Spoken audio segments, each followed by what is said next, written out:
Hello, I'm going to make a short video and show you how to use Desmos to check yourself and make sure you do the distance formula and the midpoint formula correctly. So first of all, this is the distance formula, okay? If your teacher's making you use this formula, it's very easy. Subtract your y's or subtract your x's after you plot your points, okay?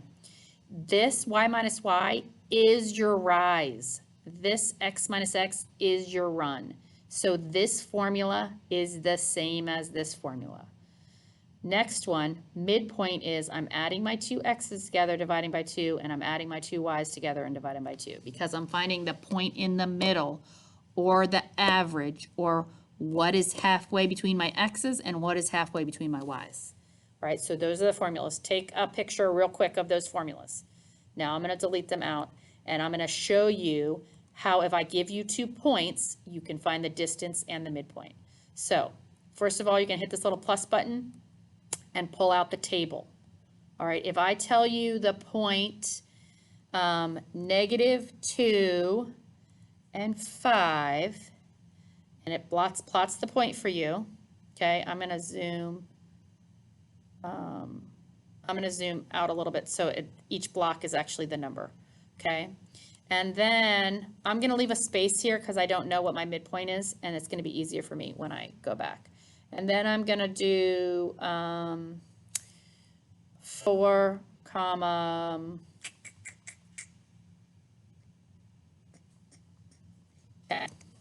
okay? So those are the 2 points. It graphs it for you, okay?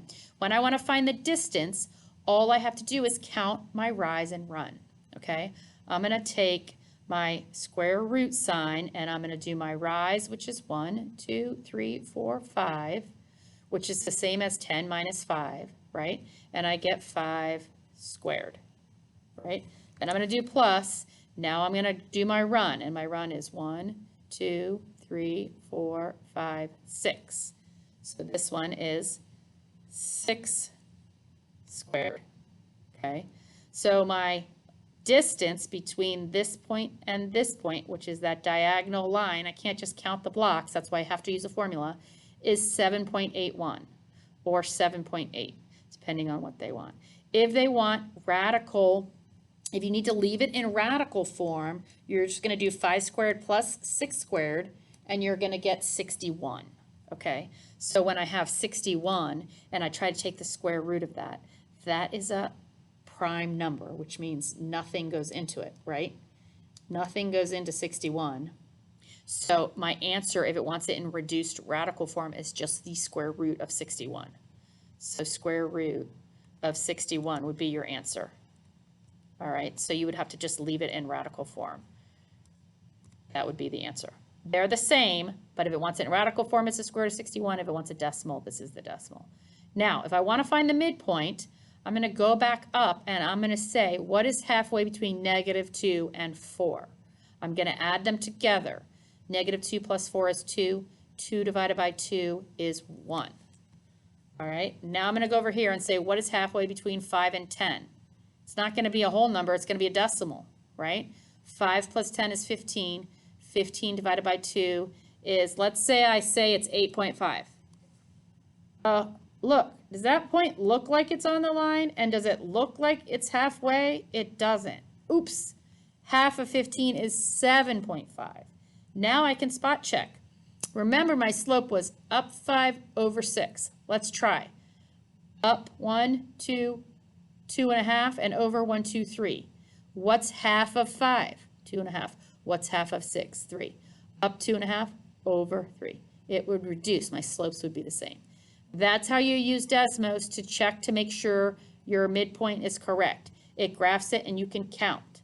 Sometimes, all right, I'm going to do 2 other points. Sometimes it could be as easy as this. If I have 0, 0, and I want to know what's halfway between 4 and, let's make this one -10. -10, okay? And it plots 0, 0, and then +4, -10 is here. Yes? What's halfway? Look, sometimes you don't need a formula. What's halfway between 0 and 4? What's halfway between 0 and 4? Just 2, right? What's halfway between 0 and negative 10? Negative 5. That's it. Look, is it halfway? Yes, it is. Can you count your slopes? Over 2, down 5. Over 2, down 5. Are they the same? Yes, they are. If I counted my slope from 0, over 4, down 10. So this would be 4 squared plus 10 squared, right? And that's my distance, 10.77. Remember, this diagonal line is really your C of your ABC of your right triangle also, right? So it always has to be the biggest number, and that would be your answer. This would be the square root of 116, right, which is 10.77 because it's pretty close to 100. All right, that's it. Spot check yourself. See, look, is 2 in the middle? Yes, it is. Is negative 5 in the middle? Yes, it is. Look at the graph. Yes, it is. That's it.